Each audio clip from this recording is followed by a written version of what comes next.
They say the earth does not forget. It remembers every seed ever pressed into its skin. Every prayer whispered at the edge of a field before planting season. Every tear that fell into the soil during drought. Every man who ever knelt in the dirt, not in defeat but in devotion. And they say that when a son of the soil is wronged, even the ground beneath his feet begins to groan. This is the story of Emeka Achebe, a man born with nothing but his hands, his knowledge, and an unshakable belief that what is stolen in darkness will always be reclaimed in the light. The market road was still gray with morning mist the day everything changed. Emeka Achebe was returning from his mother's small plot of land, a worn hoe across his shoulder, his knuckles dark with good soil, when he heard the commotion ahead. A convoy of black vehicles had forced a smaller car off the road. 3 men in expensive agbada, flanked by hired muscle, stood over a woman who had stepped out of her car and faced them with the kind of stillness that does not come from fear. It comes from fury held very, very tightly on a leash. Her name was Adaora Okonkwo, and even Emeka, who had spent years away from the city, recognized the Okonkwo Harvest Holdings crest on the door of her car, the largest agribusiness in the territory, a name that moved markets. But it was not recognition that moved him toward her. It was the 4 men closing in. One of them was speaking. A thin man with an oiled face and the voice of someone who has delivered threats so many times he no longer hears them as threats. He told the woman to be reasonable. He told her that a certain Chief Nwachukwu was a patient man, but that patience had its limits. He told her to sign the land transfer documents now, and everyone would go home in peace. The woman looked at him the way a mountain looks at a storm, unmoved and fully prepared to outlast it. She told him to get his vehicles off her road. He told her the road belonged to whoever the chief said it belonged to. She asked if that was a threat. He called it agricultural advice. The men laughed. One of them reached for her arm. He did not get far. Emeka moved the way men move when they have spent their entire lives working with their bodies. Not with anger, not with drama. Just purpose. Clean, quiet, decisive purpose. 1 man went down into the red dust. Then a second. The third looked at what had happened to his colleagues and took 3 careful steps backward. The thin man with the oiled face stared. Then he asked, his voice smaller now, if Emeka knew who he worked for. Emeka looked at him with an expression that was not quite calm and not quite cold. It was something more unsettling than either. He told the man that he knew exactly who he worked for. That the man he worked for had also known his father. And he asked the thin man to tell his chief that Ngozi Achebe's son said good morning. Something passed across the thin man's face at the mention of that name. Not anger. Something older. Something that looked like recognition, and fear dressed in recognition's clothing. They left.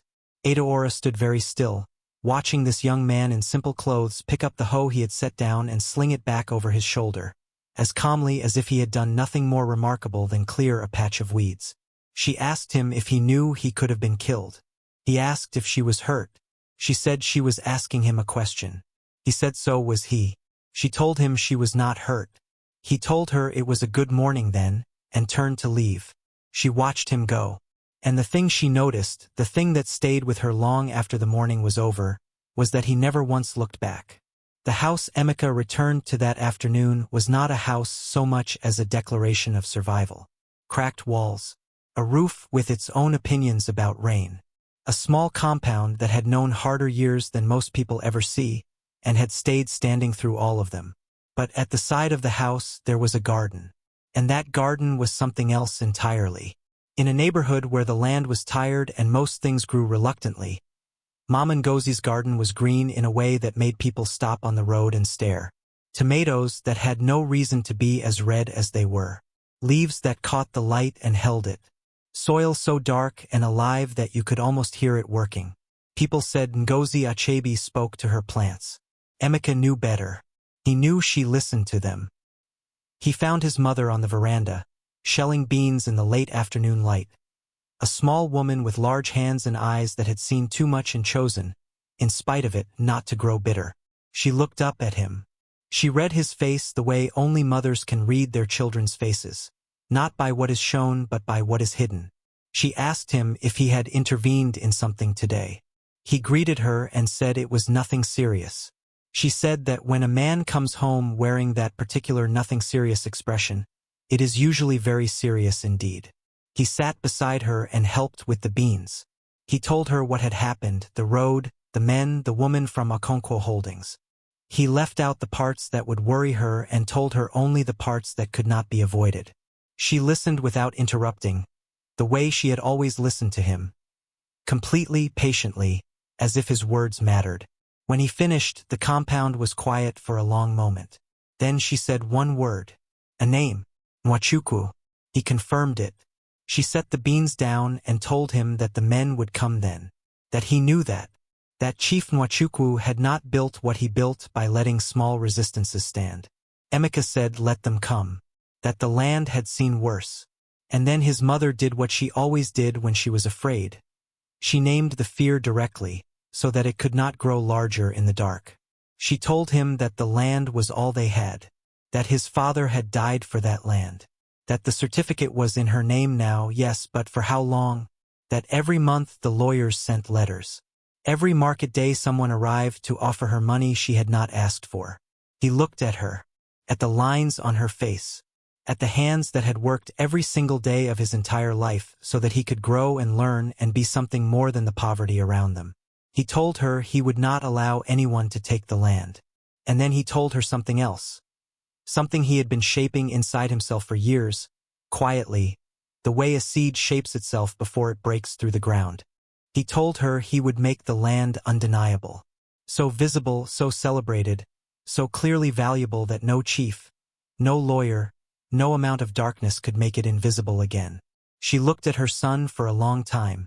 Then she reached out and covered his hand with hers, her rough farmer's hand over his rough farmer's hand, and she said what his father used to say, that the earth rewards patience and punishes greed.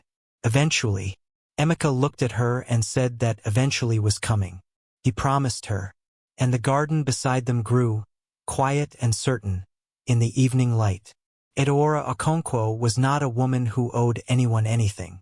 She had built Okonkwo Harvest Holdings from a small regional seed supplier into the largest integrated agribusiness in the territory, processing, export, rural financing, irrigation systems. The company employed thousands of people. Her name opened doors that money alone could not. And yet, sitting in her office the morning after the incident on the road, with reports on her desk and calls waiting on her phone, she kept thinking about a young man with soil on his hands and a hoe on his shoulder, who had walked into a dangerous situation and walked back out of it as if it were simply the next thing that needed doing. She was not prepared for him to walk through her office door, but he did. He walked in without the nervousness that most people brought into that room. He was not performing confidence, which was a different thing from having it. He stood near the aerial photographs of farmland on her wall and studied them the way a doctor studies an X-ray, reading what was underneath the surface. He told her he had not come to check on her. He had come to make a business proposal. She raised an eyebrow. He told her about her southern farmland, 1,200 hectares near the river valley. He said it had been underperforming for 3 seasons. She asked how he knew that. He said he had been watching that land since he was a boy, that the soil composition had changed after an upstream water diversion in year 1, that her current crop rotation was fighting the land instead of working with it, that she was using fertilizer to treat a symptom, not the cause. She studied him. He was a farmer. That was clear. No formal office clothes, no firm letterhead, no business card. Just a worn folder under his arm containing hand-drawn soil maps, rainfall charts, and a 3-season recovery plan written in a clean, careful hand. No computer, no credentials, just knowledge. She asked him what his terms were. He told her to hire him as her land consultant for a 3-month trial. If her southern plots showed no measurable improvement, she would pay him nothing. If they did, she would sign a partnership agreement giving him a share of the yield recovery and publicly certify his methods under the Okonkwo name. She asked why the public certification mattered to him. He paused. Something moved behind his eyes, something old and quiet and carefully contained. He told her that there were people in this territory who had spent years making sure his name meant nothing. that a public partnership with Okonkwo Harvest Holdings would make his name mean something again. Something that could not be erased. Edaora looked at him for a long moment. Then she told him he had 3 months. Not a day more for the trial. He told her 3 months was enough. He left.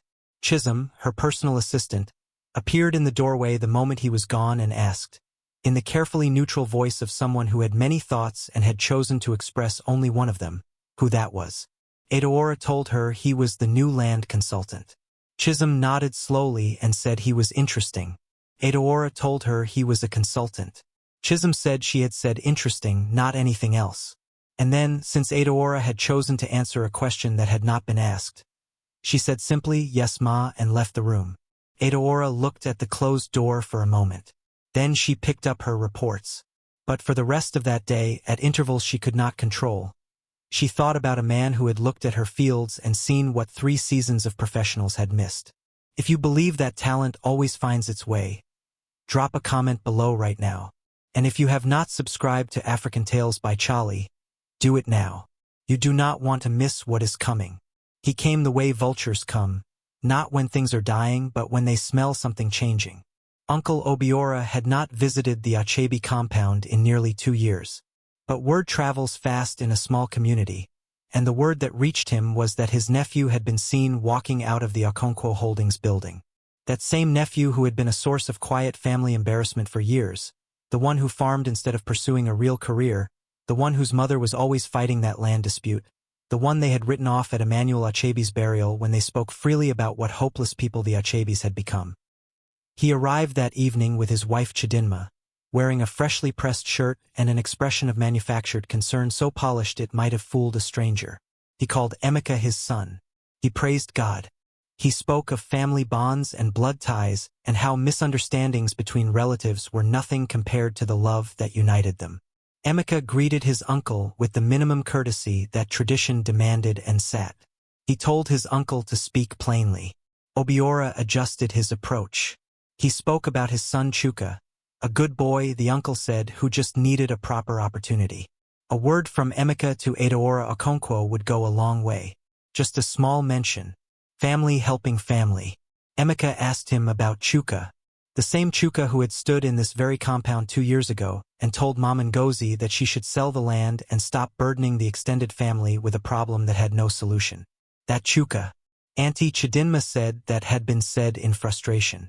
Emeka asked about the 300,000 naira his mother had borrowed from Obiora 6 years ago, which Obiora had mentioned to every person he could find at Emmanuel Achebe's burial, framing the Achebe family as people who could not pay their debts and would not. He asked if that frustration had also been forgotten. Obiora appealed to Mama Ngozi to talk to her son. Said the boy was being disrespectful. Mama Ngozi asked Obiora what his answer was. The compound went quiet in the way that compounds go quiet when a truth has entered the room that no one can ignore. Emeka told his uncle that he would repay the 300,000. Every single kobo with interest through a bank transfer so that there would be a clear record. Because when the debt was repaid, he wanted documentation. He wanted it on paper that the debt was finished. Just as he wanted it on record that Obiora had told 14 people at his father's burial that the Achebes were a family of beggars, so that when God lifted this family, as he would, there would be no confusion about who had stood with them and who had not. Obiora opened his mouth, closed it, tried twice more. Emeka excused himself politely, stood, and went inside. Through the thin wall of the compound, he heard his mother, quietly, in the dark, exhale a breath she had been holding for 2 years. 1 week into his trial with Okonkwo Holdings, Emeka was out on the southern farmland before the sun had fully risen.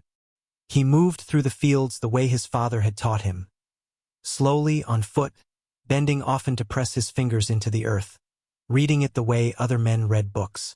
Here the texture told him something. There the color of the soil at 3 inches deep told him something else.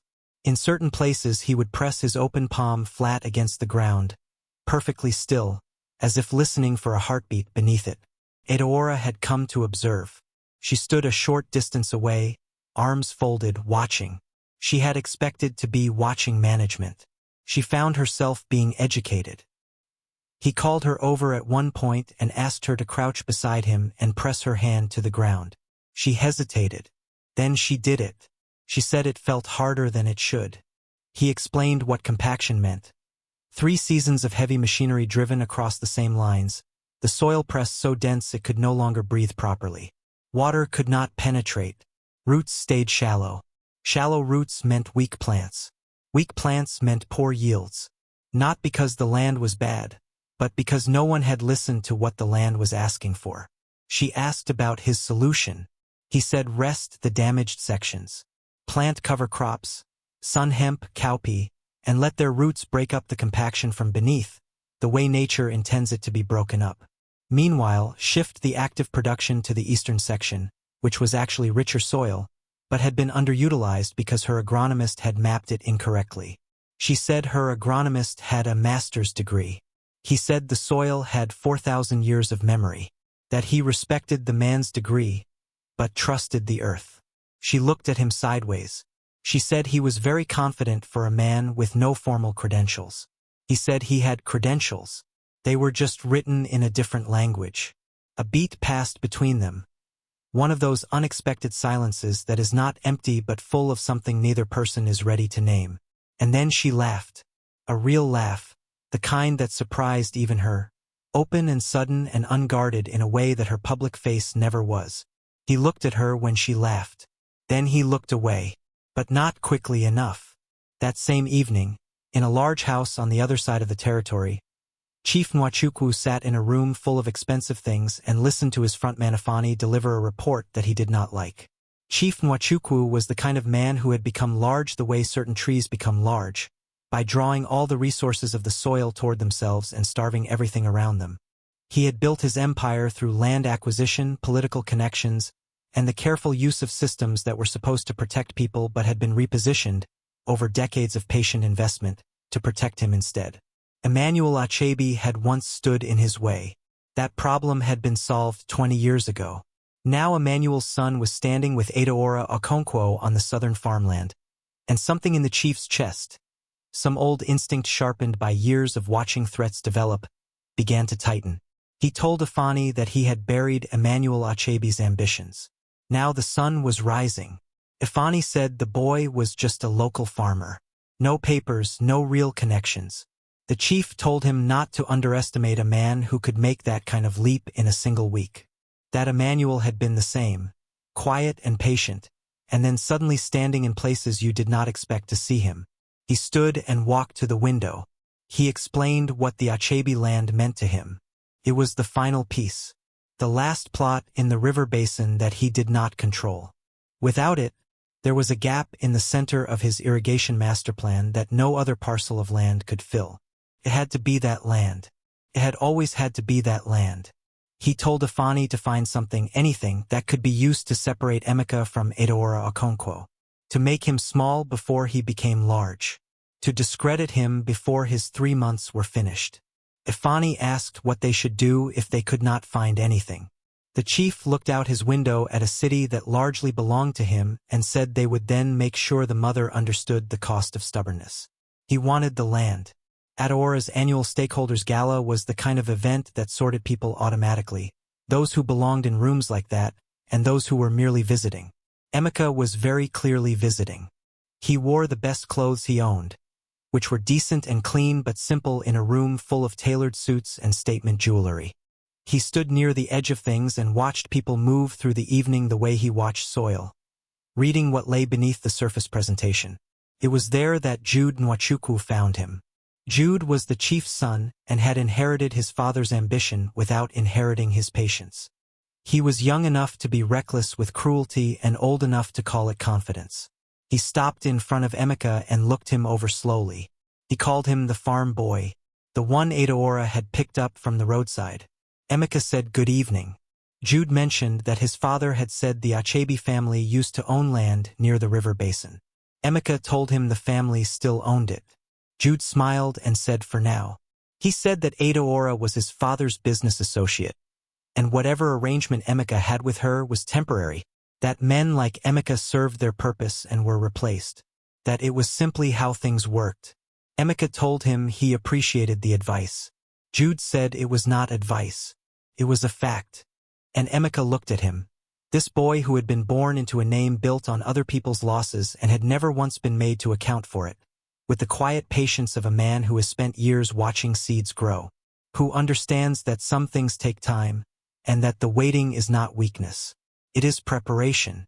He told Jude that everything he had, his name, his position, the room he walked into without thinking, his father had built it on what he took from people like the Achebes. That everyone in this territory knew that. The difference between them, Emeka said, was that he was not ashamed of what he was starting from. Then he asked Jude if he could say the same. Jude had no answer. He walked away. From across the room, Adaora had watched the exchange. She had not heard the words, but she had watched Emeka's face through all of it. Steady and unshaken as a post driven deep into good ground, and she had filed that image away in a place she did not fully want to examine. Chisholm appeared at her elbow and said, with professional neutrality, that the man was interesting. Adaora said he was her consultant. Chisholm said she had said interesting and nothing else, though since Adaora seemed determined to answer questions that had not been asked. Adaora said her name. Chisholm said yes ma, and looked at the ceiling. They came while Emeka was 3 hours away on the southern farmland. 4 men arrived at the Achebe compound that morning. A lawyer in a rumpled suit who held his briefcase in front of him like a shield, and Ifani, the thin man with the oiled face, wearing the expression of someone who has been given permission to be unkind and has been looking forward to using it. Mama Ngozi received them at the gate with the stillness of a woman who has been expecting bad news for so long it has lost the power to surprise her. Ifani greeted her warmly. He delivered the chief's regards. He set a thick folder of papers on the compound table and explained, in the smooth language of false bureaucracy, what the documents said. They were a court order, he told her, pertaining to a debt her late husband had owed Chief Nwachukwu at the time of his death. A debt that, with compound interest accumulated over 20 years, now amounted to a sum that exceeded the assessed value of the Achebe land.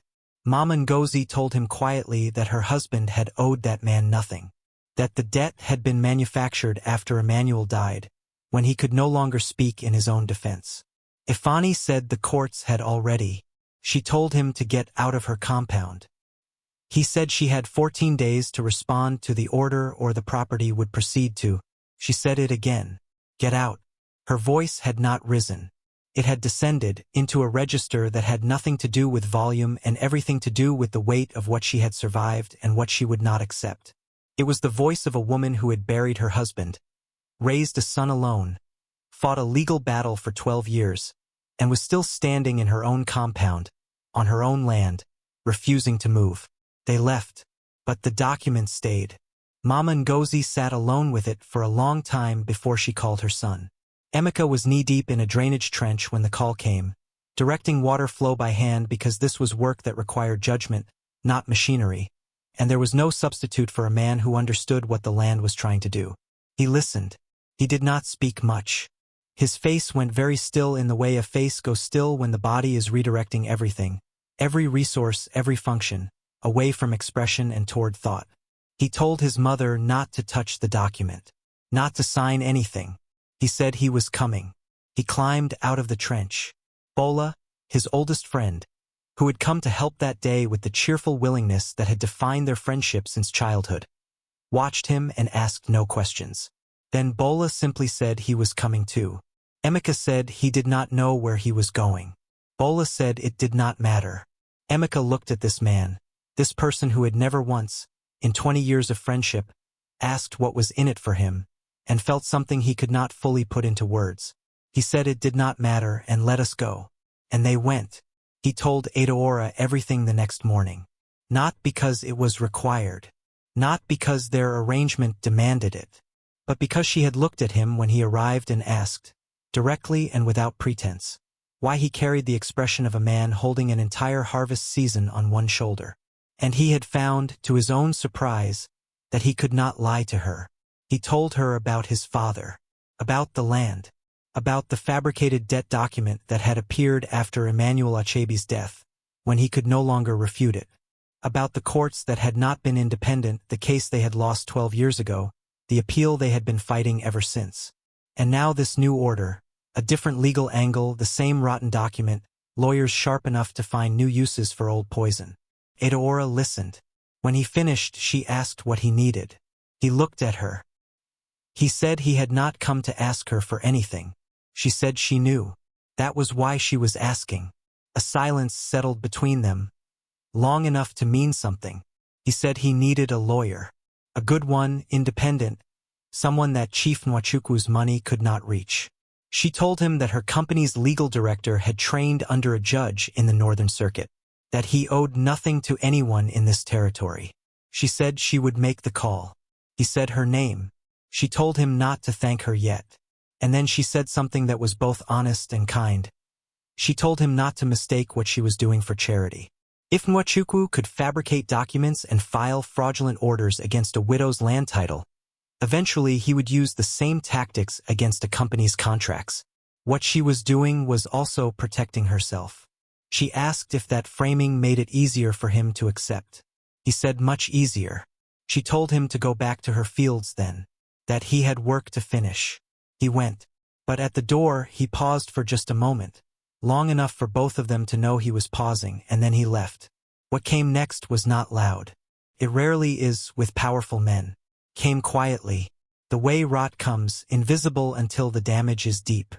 Within days of Emeka's position at Okonkwo Holdings becoming publicly known, stories began to circulate through the territory that he had been dismissed from a farming cooperative in the east for falsifying crop yield reports, that he had defrauded a widow's agricultural group 2 years ago, that the reason the Achebe land was in dispute had nothing to do with Nwachukwu's corruption and everything to do with Emmanuel Achebe's own debts.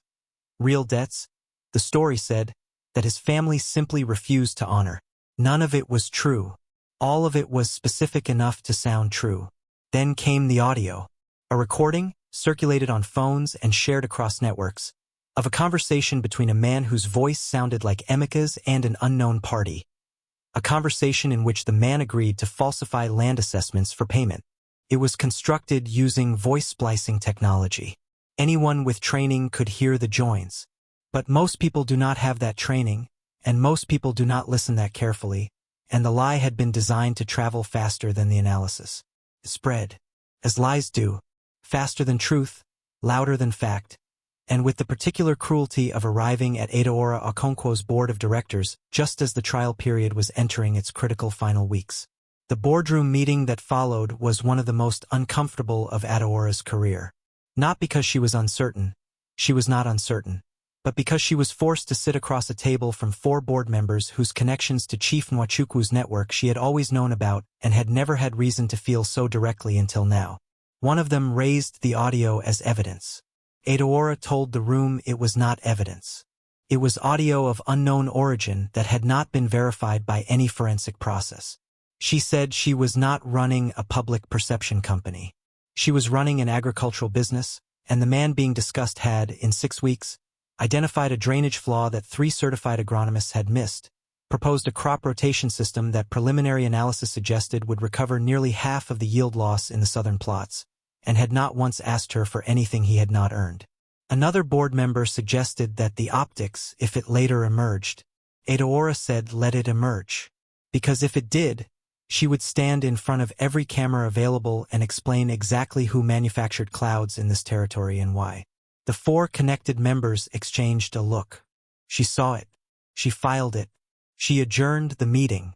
She told the room that when they brought her a verified forensic report on the audio, they would reconvene. Until that time, Emeka Achebe remained under contract with Okonkwo Holdings. She walked back to her office alone and sat for a long moment in the quiet. Then she picked up the phone and made the call to her legal director. Emeka heard about the audio from Bola, who had heard it from 3 different people in a single afternoon in the market. They sat in the back of Bola's small provisions shop with the door closed, and Emeka was quiet for a long time. Bola eventually told him to say something.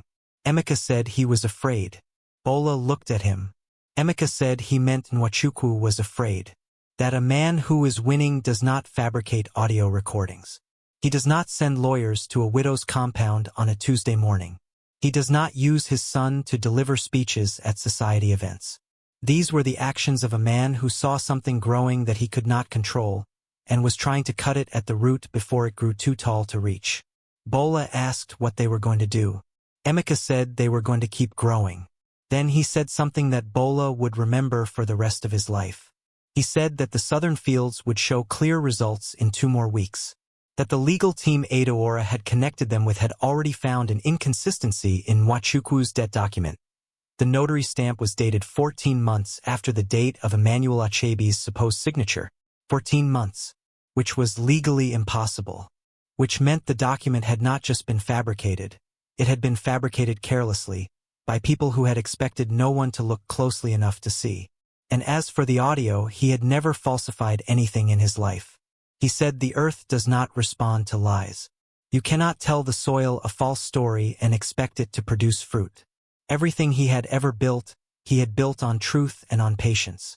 A manufactured recording could not destroy what honest work had constructed. Bola looked at his friend for a long moment. Then he said, with the particular affection of a man who has watched someone he loves refuse to break, that Emeka's problem was that he was too calm. It was almost annoying. And Emeka laughed. A real, full, open laugh, the kind that fills a small room. And in that laugh, Bola heard the sound of a man who has drawn a line inside himself and placed his foot on it. A man who has decided. Who will not be moved. She had been hiding it for weeks. The fatigue. The shortness of breath. The way she paused sometimes in the middle of ordinary tasks. Setting down a pot, folding a cloth, and pressed one hand to her chest as if reminding her heart quietly to continue. Mama Ngozi had been carrying the knowledge of her condition the way she carried most heavy things. Alone, in silence, without burdening anyone. Because there was always something more urgent to attend to and she had never in her life put herself first. Emeka found her on the kitchen floor on a Tuesday morning. She was conscious but could not rise. She looked up at him from the floor of the home she had held together with her own hands for over 2 decades, and she said, "Do not panic." And her eyes were calm even then. The hospital said it was her heart. Stress-related deterioration. Compounded by a condition she had apparently been aware of for years but had not treated. Because treatment cost money and the land dispute cost money and her son's future cost money, and she had simply, quietly, put herself last until her body refused to be last any longer. Emeka sat in the hospital waiting area for 4 hours. Bola sat next to him. They did not speak much. The kind of silence between old friends that is not emptiness but presence. One person saying to another, without words, "I am here. Whatever comes, I am here." At one point Emeka said, quietly, that his mother had carried everything alone. After his father died. The debt, the dispute, raising him, maintaining the compound, planting the garden every season even when the garden was the only thing that fed them. She had done it all and had never asked anyone to notice. Bola said she had raised him, that was her monument, that the kind of son she had made was the record of the kind of woman she was. Adaora arrived at the hospital 2 hours after that. She had heard from Chisholm, who had heard through the company network. She walked into the waiting area in clothes that suggested she had come directly from a board meeting, and she sat down without ceremony or explanation. Emeka looked at her. Something crossed his face that he could not name and could not hide. Not gratitude exactly. Something quieter and more significant than gratitude. He told her she did not have to come. She said she knew, and she sat. She did not offer performance or procedure. She did not ask what she could do or how she could help.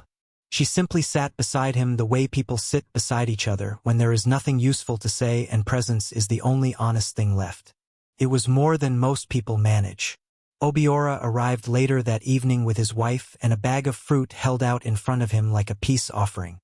He had apparently, between receiving the news of Mama Ngozi's hospitalization and arriving at the building, told several neighbors that he had been managing the medical bills. That without the support of the extended family, specifically himself, the Achebes would have had no one to turn to. Emeka heard this before Obiora reached the waiting area. He stood when his uncle entered and he said his name, and in the tone of that single word was everything that needed to be said before the words that followed it. He told his uncle plainly that he had paid every bill. Every single one. He had receipts on his phone and could show anyone in that corridor at that moment. He told Obiora not to come to this hospital and claim credit for what he had not done. Obiora began to defend himself. His wife tried a different approach. Emeka told her, with respect, that he would not sit next to his mother's hospital room and allow a false story to be told. Not today. Not anywhere. Not ever again. Obiora sputtered through 2 deflections, found no purchase and sat down. Suddenly, visibly smaller than he had been when he walked in. Adaora, sitting a few chairs away, watched all of this without expression. Then she said quietly to Chisholm, almost to herself, that he never raised his voice. Chisholm agreed. Adaora said, and yet they always heard him. Chisholm agreed again. A small silence. Chisholm said, Ma. Adaora said, do not. Chisholm said she had not said anything. Adaora said she had been about to. Chisholm said, yes, Ma, and looked at the wall. Jude Nwachukwu, watching from a distance as his family's grip on the territory began to loosen, made the kind of decision that young men make when their pride is damaged and their patience is thin. He paid a young woman named Precious, a struggling student who needed money and did not fully understand what she was being used for, to go to Adaora Okonkwo's offices and deliver a prepared statement claiming that Emeka Achebe had made unwanted advances toward her and had threatened her livelihood when she refused him. Precious arrived at the offices and sat across from Adaora, and for the first 30 seconds she delivered her prepared words well. Then Adaora placed a single document on the table between them. Since the fabricated audio had surfaced, Adaora had instructed her security team to monitor any unusual contact attempts directed at company staff or people connected to them. It was that monitoring that had flagged an outgoing message from a number registered to Jude Nwachukwu, sent 4 days earlier to a number belonging to a woman whose daughter, it emerged, was now sitting across the table. It was a text message, sent from Jude Nwachukwu's personal phone number to a number registered under Precious's mother's name. Her mother who cleaned for the Nwachukwu household. 4 days earlier, the message discussed a payment of 150,000 naira for a statement to be given to Okonkwo Holdings about a staff member. Precious went very still. Adaora told her she was not angry, that she understood what pressure looked like. The kind that does not ask for your opinion, that simply presents itself as the only available option and waits.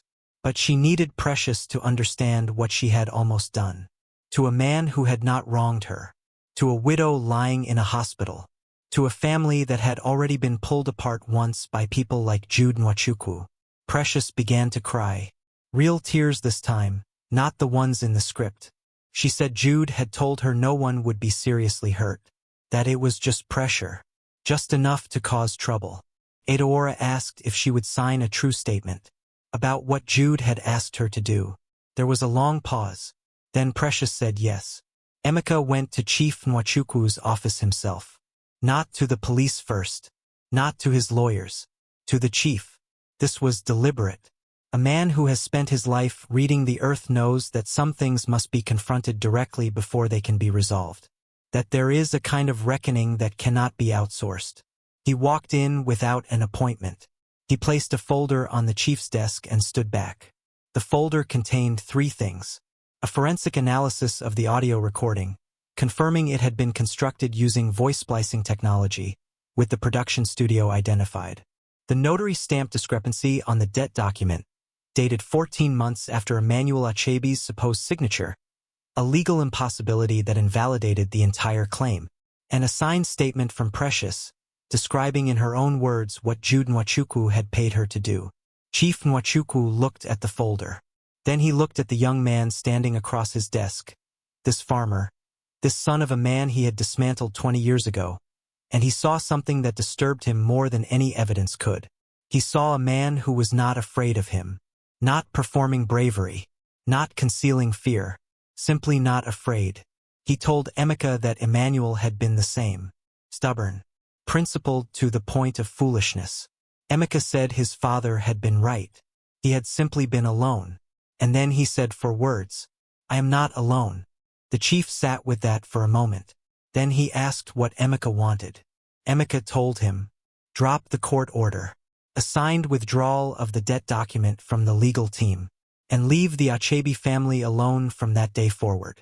In exchange, the folder's contents would remain where they were, and the journalists and government agencies who had been waiting for exactly this kind of documented evidence would continue to wait indefinitely. Chief Nwachukwu picked up the folder. He read it fully. He set it down. And he made, for perhaps the first time in many years, a decision based not on power, but on the calculation of what exposure would cost him. He said he would have his lawyers contact Emeka's. Emeka told him good afternoon and walked out. In the corridor, Bola was waiting with enormous eyes. He asked what had happened. Emeka said the chief had blinked. Bola said that was all? Emeka said that was enough. 11 weeks after Emeka Achebe had first walked the southern plots of Okonkwo Harvest Holdings and pressed his palm to the earth's tired surface, something had happened. It was visible from a distance. A richness of green that the southern section had not produced in 3 full seasons. The cover crops had done their quiet work. The soil was breathing again, opened up from beneath by roots that had gone where no machine could have sent them. The eastern section, the one Emeka had mapped by eye and hand and the accumulated knowledge of a lifetime spent listening to the earth, was producing at a rate that made Adaora's agricultural director review his own numbers twice before accepting them. They were not wrong. The preliminary yield forecast showed a 47% recovery in the southern plots and a new productivity baseline in the east that exceeded projections by 30%. The board met again. The 4 members connected to Nwachukwu's network were very quiet this time. Adaora looked around the table and said the numbers spoke for themselves. She recommended converting Emeka's trial to a full partnership agreement and announced a public ceremony to formalize it. No one objected. The legal team had done their work as well. The forensic report and Precious's signed statement, combined with the notary stamp discrepancy, had been enough, more than enough, to force Nwachukwu's lawyers to file a quiet withdrawal of the court order against the Achebe land title. It was not covered in the newspapers. Chief Nwachukwu had preferred discretion. Adaora had preferred otherwise, but she had accepted Emeka's decision.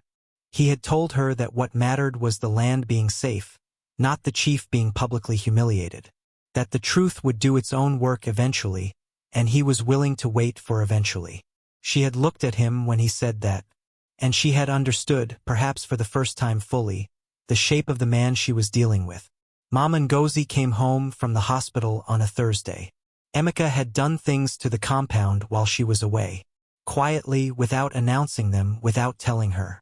The section of roof that had argued with every rainy season for 5 years had been fixed.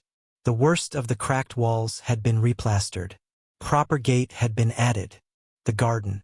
The extraordinary, improbable, life-defying garden that she had tended for decades through grief and uncertainty and the grinding pressure of a family fighting to survive, had been cared for in her absence with the same attention she would have given it herself. She walked through the gate and stopped in the middle of the compound.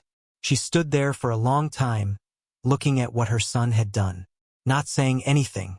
He waited. Then she asked about the court order. He told her it had been withdrawn, that the land was theirs, legally, fully on record, that he would show her the documents inside.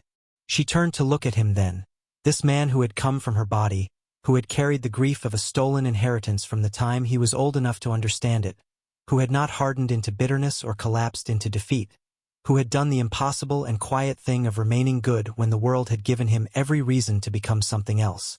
She said nothing for a long time. Then she reached out and held his face in her old hands, the way she had held it when he was very small, and she wept. He wept too. Bola, standing at the gate pretending to check something on his phone, looked at the sky and blinked rapidly. He said to no one in particular that there was a lot of dust in this compound. They held the partnership ceremony in a public hall, and Adaora had insisted on the press being there. Not for spectacle. Because the lies that had been told about Emeka Achebe had been spread publicly, through public channels, and had settled into the minds of people who would never receive a correction unless the correction was louder than the original accusation. The hall was full. Industry contacts, cooperative leaders, farming community representatives, and in the front row, Elder Amadi, a man who had known Emmanuel Achebe and who wept openly when he learned what had been recovered. Emeka stood at the podium in the best clothes he had ever worn. Not expensive, but chosen with the same care with which he chose everything, and looked at the room. He said he was not a man who was comfortable with speeches. that he was more comfortable with his hands in the earth than his voice in a microphone. But today he would say what needed to be said. He paused. Then he talked about his father, about Emmanuel Achebe, who had worked that land for 30 years not because it was profitable but because it was alive, because the soil that his grandfather had tended was the same soil under his feet, and there is a kind of continuity in that, a kind of belonging that no price can replace and no document can file away. He said they had told him he was nothing, that without credentials, without connections, without a name that opened doors, he was invisible, and that for a time he had almost believed it. Not the nothing part, he had never believed the nothing part, but the alone part, that he had sometimes believed. He looked at Adaora. She looked back at him. She did not look away. He said he had been wrong about the alone part, because the earth had shown him, the way it always shows those patient enough to listen, that nothing grows alone. Not the best harvest. Not the tallest tree. Not a man. He said this partnership was not the end of something. It was a beginning. It was proof that what is planted in truth, tended in patience, and protected by those brave enough to stand in the light, will grow. It will always grow. Elder Amadi rose to his feet first. The rest of the hall followed. The guests had gone by the time the evening fully settled. The hall lights were being switched off one by one across town, and the road outside had grown quiet. Emeka sat in his mother's garden in what remained of the day, doing nothing, just sitting, listening to the garden the way he had listened to it since he was a boy, reading its particular silence, the breathing of growing things in the dark. He heard footsteps. He knew them before he turned. Adaora stood at the edge of the garden in the clothes she had worn to the ceremony. Still composed, still herself, but with something loosened around the edges that the formality of the public hall had not allowed. He asked if she had stayed. She said she had wanted to see it. The garden his mother kept. He told her it was alive, that there was a difference between beautiful and alive. She smiled and said he had told her that before. On the southern field. About the land. He said it about everything he cared about. A silence settled between them. The garden breathed quietly around it. She said his name. He said he knew. She told him she had not said anything yet. He said she had been saying it for weeks. And so had he. That he had simply needed to be certain it was real. That he was not a man who had needed saving and mistaken kindness for something more. She asked if he was certain now. He turned to look at her. The last of the light was still warm across the garden. Everything was very still. He told her he was certain. That he was not a project she had rescued. That he was a man who would like to earn the right to stand beside her, if she would let him try. She was quiet for a moment. Then she said she had not needed anyone in a very long time. She did not say she had not wanted to. The garden held them in its quiet. The last of the light faded slowly, the way good things end. Not all at once, but gently, leaving something warm behind. And for the first time in a very long time, neither of them was counting the cost of anything. 6 months later, the southern plots of Okonkwo Harvest Holdings produced the highest yield in their recorded history.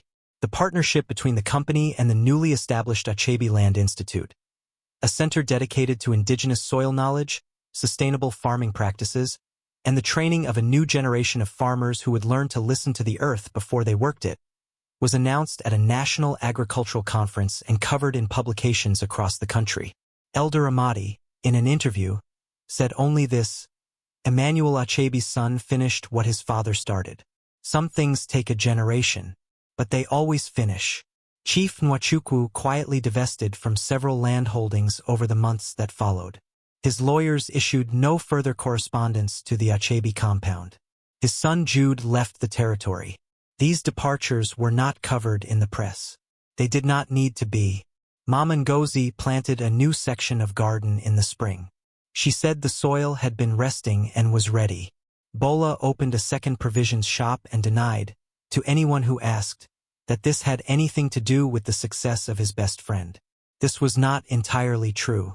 And in the early light of one ordinary morning, Emeka Achebe walked through his father's land, the land that had been fought over and nearly stolen, the land that had been the reason for 2 decades of grief and 12 years of legal battles and 1 long season of calculated sabotage.